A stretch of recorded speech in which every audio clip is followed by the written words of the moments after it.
Miarahaba antsika iaby. Video matotra androany video tena matotra satria zava-dehibe no resahina. De mahakasika ny fanehoan-kevitra izay nataon'ny Colonel Faneva tambazotra serasera. Vao nivoaka iny publication iny de maro nandefa MP tampoka nanontany ahoana fahitanao an'io, ianao mpidoka anazy, ianao mantsy mérité anazy matetika, tsy vitany any amin'ny MP marobe fa na any amin'ny commentaire aza nafa videon'ny Elidio ro atao tegna miresaky Elidio de mbola misy manery foana any hoe ahoana ny hevitrao momba an'iny. Za ty zany rehefa maneho hevitra, hitanareo maneho hevitra amin'ny fiainam-pirenena reny, za rehefa maneho hevitra tsy maneho hevitra amy fo fa amy saina. Raha vao misy trangan-javatra ray de mijery aloha za, manadiady, mandinika, zay vao maneho hevitra. Fa zaho tsy jamais zaho naneho hevitra amy fo zany fa manadiady ny zava-misy, manadiady inona mety antony nahatonga an'ilay zava-nisy satria tegna tiky mpandinika fiarahamonina. Tsy haiko ma tiky hoe mpandinika fiarahamonina tiky na misy diplôma manokana anazy izy ty na misy fianarana manokana anazy, fa mahita matetika aho amin'ny télé mpandinika fiarahamonina fa mety mpandinika fiarahamonina tsy niditra école momba an'izany na mana diplôma an'izany zaho satria io fiainana rehetra anelakelan-trano rehetra any haiko aby, na raha mpitantarahanareo anakay, na fiainam-pivady io na fiainana anivon'ny fiarahamonina zavatra miseho haiko A de Z iaby io, na atao mody mivanitika ny tantarana anazy na atao tsotra. Maro mahay an'izany efa tamin'olona mpanaraka na Atsinela de fa matetika mipublie fiainana anivon'ny fiarahamonina any zao satria mandinika fiarahamonina ny zava-misy. Ka tsetsetra-tsiaritsy iny fa iverina amle resako teo resaka Colonel Faneva. Ka zay vao haneho hevitra amizay zany za fa maro loatra ianareo no mitaky an'izay fanehoan-kevitro zay. Ka zao ary le izy. Voalohany indrindra nisy iny publication iny de taorina kely dia nofafaina lay publication. De fa misy dikany lehibe zany de anjaratsika tsirairay avy no mamaly an'izay fantanina zay hoe nifafa lay publication avy eo. Zay aloha ny votoatin-dresaka voalohany tiako apita aminareo. Faharoa manaraka an'izany de zao, mampandinika fiarahamonina araky ny teneniko. Tsika olombelona rehetra de samy manana io fo io, ary io fo io dia mitovy ny fomba fietreny amitsika zanak'olombelona rehetrarehetra. Mahay ara-dalàna io fo io, mahay misendrotra io fo io ary mahay kalma io fo io. Fotsika olombelona, fa raha vao tsisy an'izay réaction telo zay ny fonao de manontania tena anao hoe mba fo normal ve ity foko tiky. Ny tiako tenenina de zao, ahoana ny fihetseham-potsika raha ohatra io asanao io hamelomanao bady aman-janaka io no irairain'ny vahoaka maro anisy ho ravaina. Ahoana ny fihetseham-ponao amizay fotoana zay? Raha io société zay esanao io na hoe manana entreprise kely esana anao fidiram-bola anao hamelomanao vady aman-janaka de io no kasain'olona ho ravana, de ahoana ny fihetseham-ponao amizay? Ho faly ve anao sa hanaiky ve anao? Hanaiky moramora io ary raha vao any. Azonareo no tiako tenenina. ahoana ny fihetseham-potsika raha ny vady aman-dranatsika no misy miresaka maro hoe atao mihinany fatiny. Ahoana fihetseham-potsika na nety ny zavatra nataotsika natongavan-draha zay na tsy nety ny zavatra nataotsika natongavan-draha zay. De raha ohatra hoe ataotsika tsy nety ny zavatra nataoko natonga ny olona maro ny tena zay hoe vady aman-dranony ataovy mihinany fatiny, ka natsapako azy hoe tsy nety ny zavatra nataoko tsy maintsy proteger ny vady aman-dranako foana za, na ianao koa de mitovy am'izany. Ny tiako tenenina zany de zao: nisy ny fanamborana ny vadiny Colonel Patrika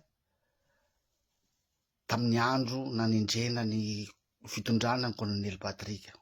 Isika rehetra niady ny amoahana any vadiny Colonel Patrika, satria ino antony ediatsika ny amoahana ny vadiny Colonel Patrika? Satria zavatra tsy mahakasika an'ilay vadiny, lay zavatra lazainy zareo fa nataony Colonel Patrika. De rariny tsika raha nitaky ny famoahana ny vadiny Colonel Patrika, de ino moa izy navoaka ny lenga président ligny ry rehefa nitabataba-tsika vahoaka.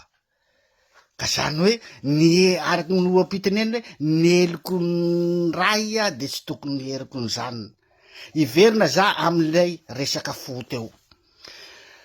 Nohon zay fananatsika fo zay, tsika narary fo nalahelo tam'ireny fotoany grevina fana reny, namatsika naratra, namatsika maty no nahatonga atsika nahateny an'ireny hoe atao mihinany fatiny koa vady aman-dranaky ny rozandary reo, noho nylay fola zay teo zay. Ny tampotsika nalahelo loatra, natsiaro narary loatra, de tafavoakatsika zay resaka zay. Fa rehefa samy kalma iaby ny fotsika aty aorina, ataoko angamba tsy nisy ny resaka an'izany tsony rehefa kalma lay izy. Ohatran'izay koa zany lay situation nisy any Colonel Faneva. Mitovy am'izay koa le situation matoa novonoina ilay publication tamin'ny aty afara taty. Zay ny zavatra azoko lazaina mahakasika an'izay zavatra zay. Fa mahakasika anazy zay lazainy sasany hoe resaka mahay lalàna lalàna amin'ny fomba fiasany moa iny tsy idirako. Zaho tsy olo mahay lalàna, zaho tsy olo mahay kritika ny lalàna internationaly sy gauche à droite, tsy miditra amin'iny aho. Fa amiko zany de zay no fahitako ny zava-misy tamin'iny fotoana iny. Ka raha ny hevitro am'izao dia ataoko angamba efa vita iny raha iny ka tsy tokony ho toizatsika resaka lavabe tsony fa na ny miaramila sy ny zandary zay io efa mifanaraka tsara, de itsika vahoaka madinika ndray ve no handeha hanao fandrangitana hampiady ny miaramila sy zandary. Ataoko angamba fa tsy mety zay zavatra zay ary ho loza be ho atsika zany zavatra zany raha sanatria ka misy. Fa ny ay fotsiny zany nahagaga na tamin'ny zandarma fotsiny de ty zavatra ray teneniko ty, itiny ena zany no olako tamin'ny zandarma, ary tena nampametra-panontaniana anakay, ary mba tiako hovalianareo zandarma hoe inona no antony. Satria zao tsy haiko ny lalàna mamehy ny gendarmerie, fa mahita zao aho zao général 16 nisotro ronono tamin'ny volana jona teo de tsy heno trony ny feony hatramizao, ary namoaka fanambarana mihitsy izy hoe tsy manana andraikitra itsony ao amin'ny gendarmerie ny tenany. Fa ny zavatra nahagaga anakay ary mbola fanontaniana apetrako aminareo gendarme, fa nahoana no olona faretirety no mbola ekenareo ny baiko anareo tamin'ireny fotoana reny. sa ve amy maha lehibe ny tsena anazy, ny lehibe ny tsena ve manana pouvoir hibaiko gendarme. Fa zay ny fantanina napetrako, ary zay no olako tamy gendarme hoe fa maninona ty olona efa retraité tya mbola manana pouvoir mibaiko gendarme sur terrain. De nanaiky anareo gendarme, fa raha anareo gendarme tsy nanaiky an'izany tsy tonga tam'ireny zavatra reny any zava-nisy teto Madagasikara. Fa ianareo gendarme nanaiky ny baikon'olona efa retraite. Ohatsy mitoko amy tenda io général 16 io, ary nanao fanambarana mihitsiny izy. Ataoko angamba tsisy lalam-panorenana tsika tsy milaza mihitsiny hoe ny tsisy milaza hoe ny folohan'ny Sénat de afaka mibaiko ny folohalindahy na ny gendarmerie. Ataoko angamba fa tsisy an'izany ao amy lalam-panorenana tsika. Fa de nanaiky nefa nareo gendarme ny baikoan'olona efa tsy aperinasa, efa retraite. Any tena olana nahatonga ny tsangadravo-tsareta zay miseho amizao. Mais bon, misy mahatsara anazy ihany koa zany reny zavatra amin'ny lafiny raika, satria reny daholo zany fakitera nahafana nanala ny tiky filoha atsika ty teo. Ka ohatran'izay zany fanehoko-hevitry momba an'izay zavatra zay ka bon, amiko zany tokony valina iny resaky iny fa tsy tokony hitaritsika tsony fa samy mandray lesina ho azy ny tsirairay. Zay angamba no tiako ho tenenina sy ho fanehoko-hevitra mahakasika momba an'iny. Mankasitraka tompoko lahy sy tompoko vavy, ary farany saika adiniko, voalaza mantsy zahay Menabe fa hoe midoka foana ny colonel Faneva, midera foana ny colonel Faneva, voalaza zany. De tiako avaly an'izany de zao: raha mamboly ianao, mamboly vary ohatra, de misy olona mamboly vary koa amy tanàna anankiray, de le vokatra any amle vary any amy tanàna anankiray no hoan'ny biby simba tsy namokatra mihitsiny, de ny fambolenao nataonao tena namokatra be, tsy matin'ny biby fa tena namokatra be. Ahoana moa ny tsy hafaly anao am'izany? Ahoana ny tsy hafaly anao am'izany? Normal be zany vahoaka Menabe raha ohatra hoe mérité any colonel Faneva satria nahita tombotsoa tamin'ny fisiany tao. Normal be ary fandriam-pahalemana, amy fahadiovana, amin'ny zavatra rehetra mihitsy, amy fanarahan-dalàna rehetra. Normal be zay vahoaka Menabe raha ohatra hoe imérité anazy, araky ny ohatra nataoko teo zay hoe amy fambolena zay. Zay fotsiny zany no azoko ambara am'izay zavatra zay. Fa tsy hoe tsy mamokatra ny fiasan'ny zandary any amin'ny toerana misy anao de handeha zahay Menabe zany handeha hoe tsy zao mihitsy, tena marina mihitsy fa tsy mamokatra ny asan'ny zandary any aminareo. Tsy hanao an'izany mihitsy nefa ze asan'ny zandary atao aminay zany rehefa hitanay mamokatra de mérité-nay.